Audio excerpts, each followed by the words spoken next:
Sandpoint or the Parker Technical Center. Our instructors are doing an amazing job. They've continued to do what they do throughout everything over the last year, the last 9 years I've been on the board. And so if anybody thinks any of that's been disrupted, you would be mistaken. Day to day, everybody's going to work, doing their job, teaching and imparting knowledge. And I guess one thing I will say, and I was going to save this for later, but I think I'm going to do it right now because it might just be timely. There's been a lot of concern about accreditation, and it's a timely topic. And some have questioned whether trustees care about accreditation. Well, of course we do, tremendously. At least I know I do, and I've not heard anything from any of the other trustees that says anything different. In case you've missed, anybody doesn't understand, I have a bachelor's degree, I have a master's degree. I had hoped to maybe even pursue a PhD, but I was in the military and my service interrupted any opportunity to pursue that. I had just started and not just in soft subjects. I was at Air Force Academy. I have engineering. I have economics. My master's degree was through the OR department. Thesis through electrical engineering, 270 pages, sponsored by NASA. So highly technical in the School of Engineering out at AFID, out at Wright-Patt Air Force Base. Pretty rigorous, kind of the academy on steroids. So yeah, I understand accreditation. I understand the importance of education, and I believe all the other trustees do too. And I hope everybody's hearing that, and especially the media. Anybody that says different is disingenuous or is mistaken. If they believe that we don't understand that accreditation is important. We recently had an email that came, and I'm not going to give the individual's name, but they had some of these same questions. You know, are my credits good? If they lose accreditation, what happens? If and all the different questions that come with that. Then one of our senior staff replied to that, and I want you to hear this reply because it can seem like the sky is falling sometimes, and we get caught up at the 10-foot view, and we lose the perspective of the 10,000-foot view. And the response was, I appreciate you taking the time to express your concern about NIC's accreditation and how it may impact you as a student. I hope to alleviate some of your concern by answering your questions. And again, this is not my response. This is one of our senior people who knows what they're talking about. First, it's important for you to know that North Idaho College is currently in good standing with the Northwest Commission on Colleges and Universities, that's NWCCU. There is a process the commission uses to review colleges that may be out of compliance with standards and eligibility requirements.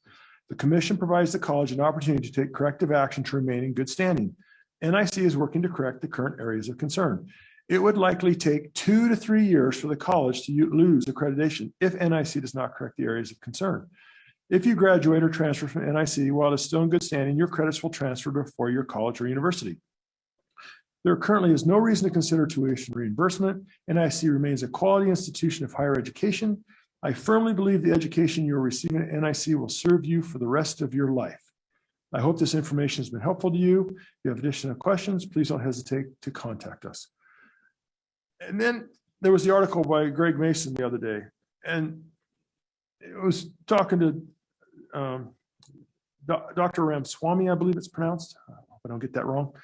And about some inquiries and a letter and some different things. And one of the things I'll just draw of it really quick is just this one sentence.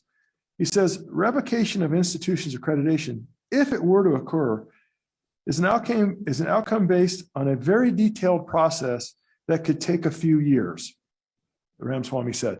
So just for everybody to understand this isn't something that happens like this and overnight. This is something that, as mentioned, we've built this over 80 plus years, and we are a respected institution of higher learning. And it's not like tomorrow somebody's going to say, you did this, or somebody did something, and we're going to lose our accreditation.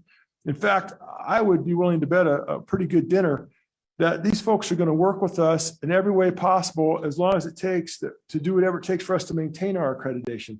And in the worst case scenario, if we were to lose it, anybody that's been to this college before, while we had it, those credits are all still good, and everything that's happened is still good, and all the degrees are still good.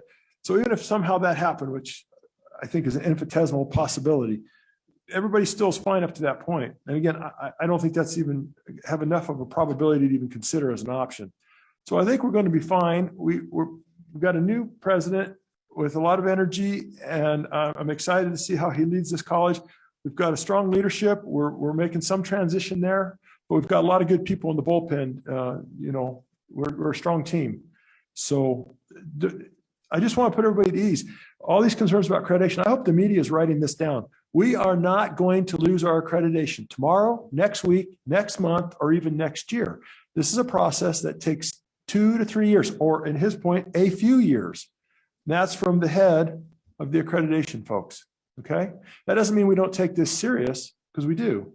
And we're concerned. And those of us that are educated understand that. But please, let's not hype up this and use it as a weapon and get everybody worked up unnecessarily. We're going to work through this and we're going to be fine. Mr. Chair, And we take it serious. Trustee Howard. I'm assuming